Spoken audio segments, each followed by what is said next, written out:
cita-citanya mau ngapain sih? Ini udah ada bracket kenapa masih dietsa samping-sampingnya? Gigi aja bisa berdua, menyatu selamanya ya, hingga maut memisahkan. Ya ini maut aja nggak bisa memisahkan ini. Semua belahan di tubuh manusia itu seksi, bos. Kenapa harus ditutup?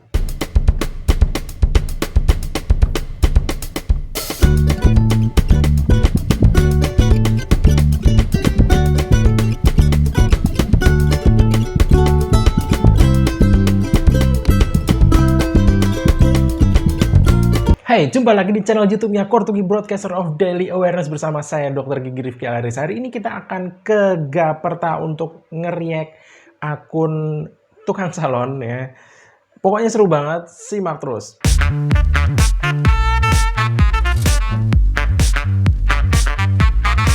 Oke, akun yang akan kita riak hari ini adalah putri_dentalcare_Gaperta. Pokoknya seru banget, ini ownernya ayo kok nukang.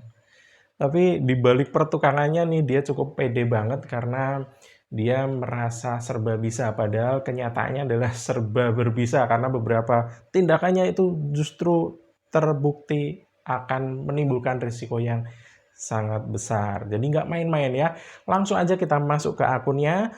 Putri Kusuma tersedia melayani bel fashion, bel perawatan, control, veneer, bunitit, sling, tambal gigi berlubang dan gigi sompel, sulam alis eles juga ya, one stop pokoknya. Nah langsung ke kasus pertama. Jadi di sini ada tambal gigi berlubang, cuman tambalnya adalah ini dalam banget posisinya karena ini adalah molar ketiga atau geraham ketiga, luar biasa kan, dia bisa nambal geraham ketiga ya. Geraham ketiganya di sini dalam kondisi lubang ya, dan biasanya geraham ketiga ini tumbuh dalam posisi impaksi atau tertanam atau tertahan ya, tertahan karena dia posisinya tumbuh di usia-usia udah 17 tahun ke atas sampai 20-an seperti itu. Ketika gigi itu udah tumbuh semua, jadi biasanya dia kekurangan tempat, kemudian terjadi impaksi. Nah, terjadinya impaksi di kasus ini nih karena dia posisinya nggak benar, jadi sisa makanan akan ngumpul di situ dan sulit dibersihkan. Jadi giginya keropos ini ya. Before-nya atau sebelum ditambal ini dalam kondisi keropos. Kemudian sama si Putri ini dia langsung ditambal aja ya. Padahal molar ketiga ini dia selain posisinya dalam banget, karena dia posisinya mungkin miring atau mungkin ketutup sebagian gusi, ini akan menjadikan penambalannya itu mustahil gitu ya. Jadi kalau dari sisi kedokteran nih, dari sisi kedokteran gigi ya, geraham ketiga yang berlubang itu ketika kita berupaya untuk menambal, itu tingkat kesulitannya tinggi, keberhasilannya sangat kecil. Kenapa seperti itu? Karena proses penambalannya itu tidak bisa optimal dari sisi keterjangkauan, dari sisi pengaplikasian bahan tambalnya. Kan bahan tambal tuh nggak boleh terkontaminasi ludah. Kalau terkontaminasi, tambalannya jadi tidak melekat dengan sempurna atau tidak bisa mengeras dengan sempurna. Nah, dengan pertimbangan itu, jika geraham ketiga ini rusak, ya sudah diambil, dicabut aja, daripada nanti ditambal, tambalannya nggak optimal. Kalau tambalannya nggak optimal di situ, pasti akan bercelah, kemudian juga intinya adalah justru tambalan ini akan menjadikan suatu kondisi di mana kotoran akan terjebak di situ, gitu ya. Karena perlekatannya nggak sempurna, pasti ada celah meskipun celah mikro. Padahal bakteri kan celah mikro aja cukup untuk bakteri masuk ke situ. Bikin bau mulut lah, bikin nanti jadi infeksi. Kalau udah infeksi nanti akan lebih sulit lagi dalam pencabutannya. Makanya nggak usah ditambal, langsung aja dicabut dengan cara operasi kecil, yaitu pencabutan gigi impaksi. Gitu. Jadi jika ini Mbak Putri ini merasa bisa untuk melakukan penambalan, ya itu bukan berarti dia lebih pintar daripada dokter gigi ya. Kalau dokter gigi aja, mungkin ya dalam pemeriksaan secara langsung, kasus ini itu nggak bisa ditambal dan lebih pilih dicabut aja. Sedangkan Mbak Putri ini bisa menambalnya. Bukan berarti si Putri ini lebih hebat daripada dokter gigi. Ini hanya karena dia nggak tahu risikonya seperti apa. Ketidakmampuan dokter itu karena dia ada batasan-batasan, oh ini manfaatnya lebih kecil daripada mudorotnya ya atau efek sampingnya, maka tidak dilakukan. Seperti itu. Jadi ada pertimbangan-pertimbangan. Si Putri ini tidak ngerti risiko itu, jadi seolah dia bisa segalanya. Gitu. Oke, next ya. Lagi-lagi geraham ketiga atau molar ketiga, tapi yang ini di atas ya. Nah, ini sama aja, posisinya paling belakang dan kebetulan karena kurang tempat, dia tumbuhnya miring. Dia udah posisinya jauh, tumbuhnya miring. Pertanyaannya adalah apakah dia bisa menjamin tambalannya itu optimal, rapat, ya. Intinya adalah rapatnya itu. Kemudian juga apakah dia bisa membersihkan lubang giginya dengan sempurna. Atau jangan-jangan lubang giginya masih ada jigongnya, masih ada sisa makanan. Langsung aja ditemplok tambalan ya. Itu sama aja mengubur sampah. Mengubur sampah di situ. Emang mau dijadiin kompos apa? Jadi kalau tiap kali meludah, dia ludahnya itu mengandung pupuk alam gitu kan. Ngeludah di mana dia bisa numbuhin tumbuhan yang beraneka ragam.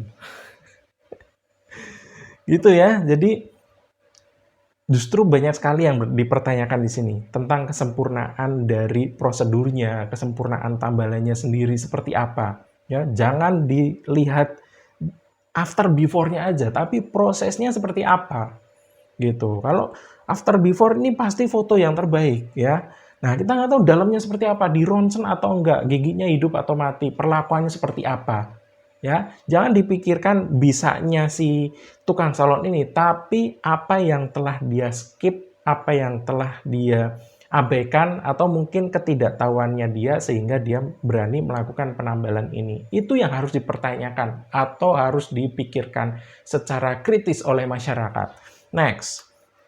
Nah, ini veneer plus behel bawah. Nah, ini tipikal behelnya tukang salon tidak sampai ke belakang.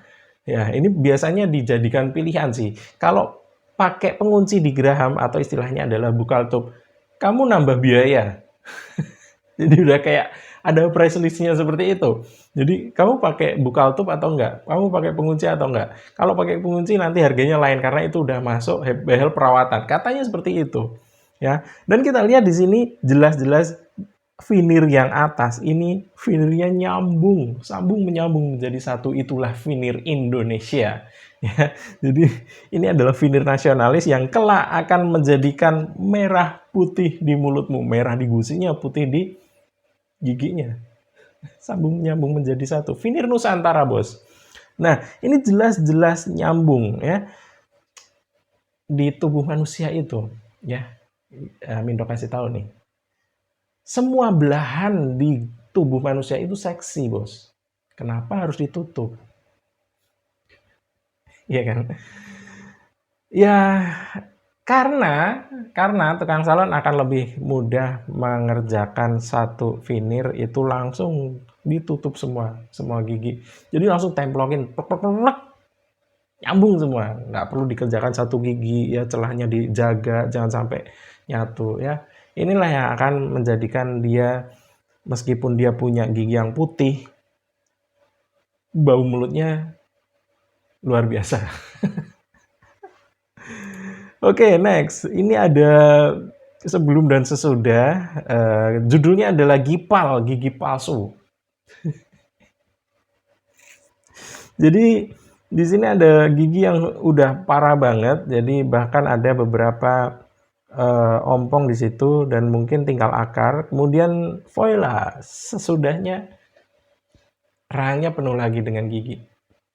Komplit lagi giginya. Nah, jangan dilihat sesudahnya. Sesudahnya memang rapi ya, seolah rapi ya, nggak tahu gigitannya seperti apa.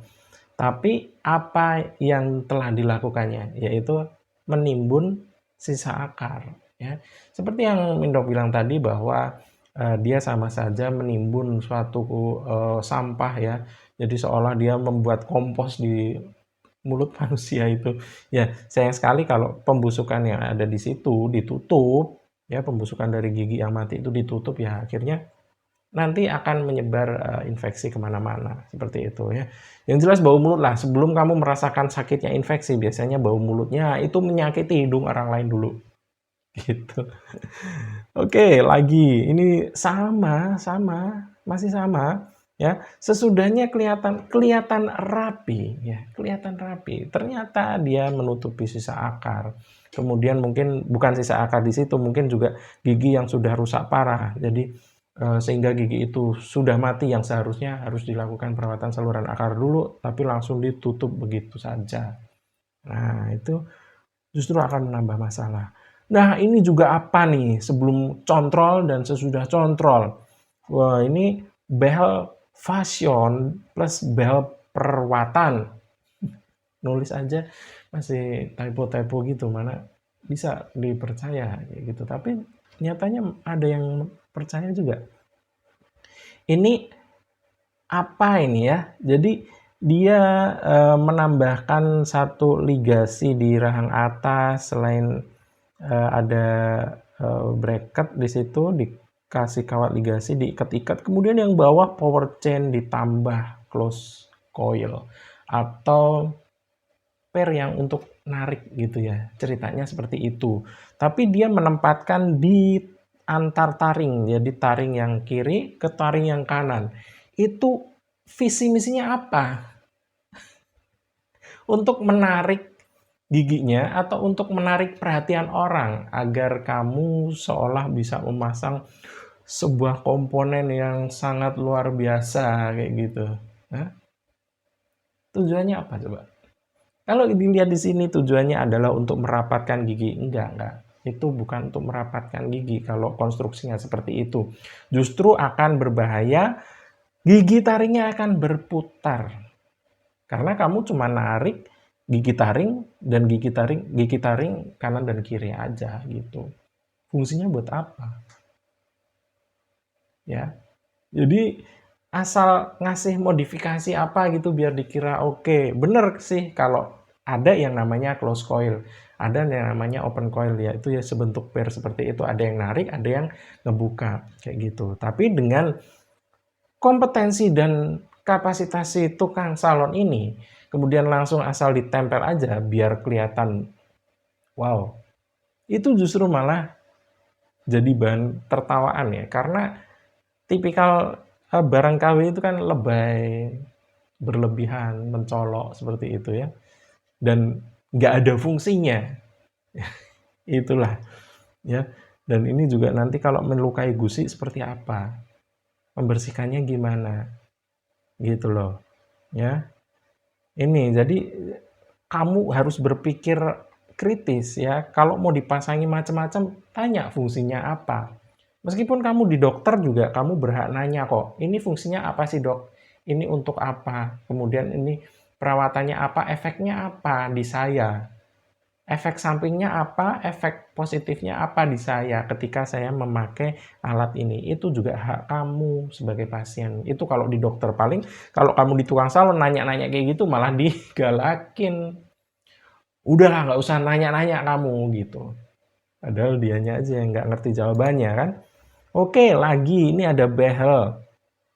Tapi kita lihat di sini ada sesuatu yang aneh, ada sesuatu yang nggak rapi di sini. Apakah ini? Ini kemungkinan sih gigi palsu ya. Gigi palsu dikasih behel. Dan gusinya ini udah meradang ya dengan adanya gigi palsu yang sudah tidak baik gitu. Jadi ini justru behelnya menambah masalah. Permasalahanmu itu yang di gigi palsunya ini, tapi kenapa kamu malah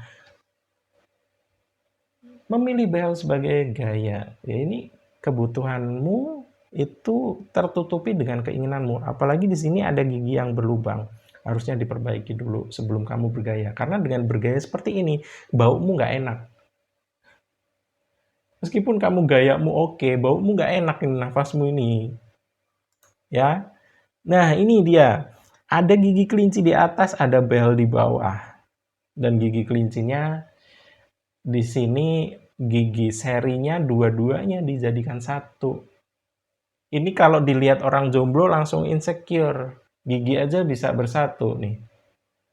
Orang jomblo, kamu sebagai orang jomblo kapan mau bersatu? Ini luar biasa ini. Jadi dua-duanya jadikan satu, mungkin cuma digaris aja jadi seolah di situ ada dua gigi. Ngerjainnya paling bareng, langsung templokin kayak gitu.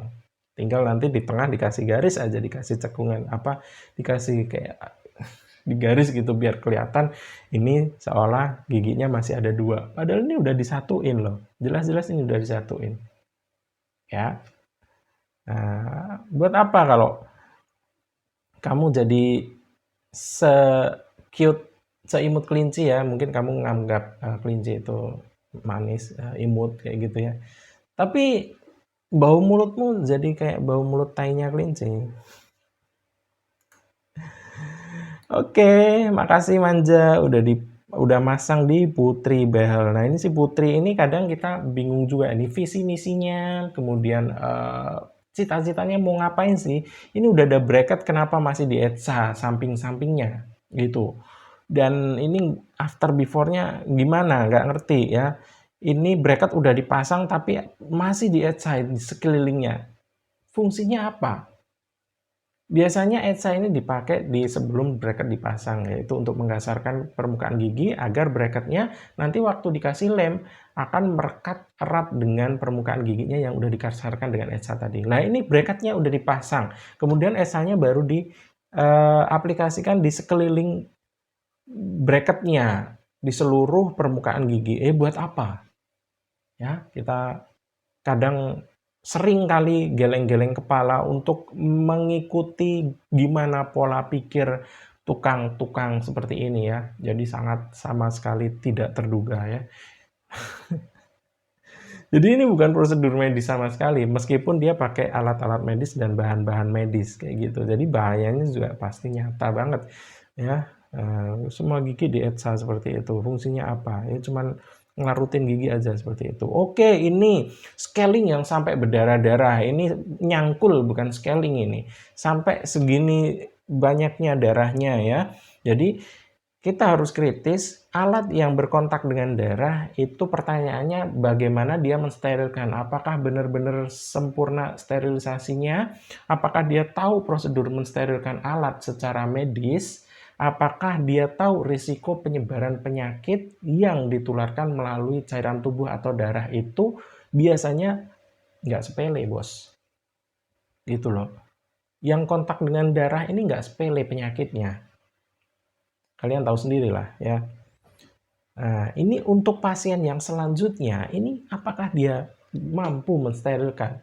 Padahal materi sterilisasi ini hanya diberikan kepada para profesional medis ya, ada perawat, dokter gigi seperti itu. Nah, dia siapa? Dia orang biasa, mau googling aja pasti ilmunya tidak akan sesempurna itu dalam hal sterilisasi. Satu aspek aja itu. Satu aspek aja yaitu aspek sterilisasinya pasti nggak dapat dia. Oke, itu yang harus dipertanyakan ya. Kritislah soal itu juga. Lagi nih, gigi sompel. Nah, ini giginya yang kiri ini udah tinggal separuh. Kemudian ditambal tapi nambalnya kok nyatu dengan yang gigi sebelahnya. Ya ini sekali jalan mungkin ya niatnya ya. Jadi ya udah dah kita tambal sekalian aja dikelinciin kayak gitu. Tapi ini nyatu ya, nyatu dua gigi yang nyatu. Sekali lagi gigi yang bikin para jombloers di sana insecure. Gigi aja bisa berdua menyatu selamanya. Menyatu selamanya ya. Hingga maut memisahkan. Ya ini maut aja nggak bisa memisahkan ini. Kecuali terbentur dengan keras. Ya kamu memang sukanya belajar dengan cara yang paling keras sih. Gitu ya. Ini bongkarnya gimana ini? Susah banget ya. Ya ini bahan tambal aja kerasnya seperti itu. Ya. Nah, ini bau mulutmu juga bakal keras banget gitu. Oke, itu aja dari Mindok, daripada kelamaan nanti makin senewen ngelihat orang-orang yang tidak bisa, dipahami cara pikirnya seperti apa, seperti ini ya. Oke, ketemu lagi ya secepatnya. Mindok pamit dulu. Tetap waspada, educate yourself. Bye.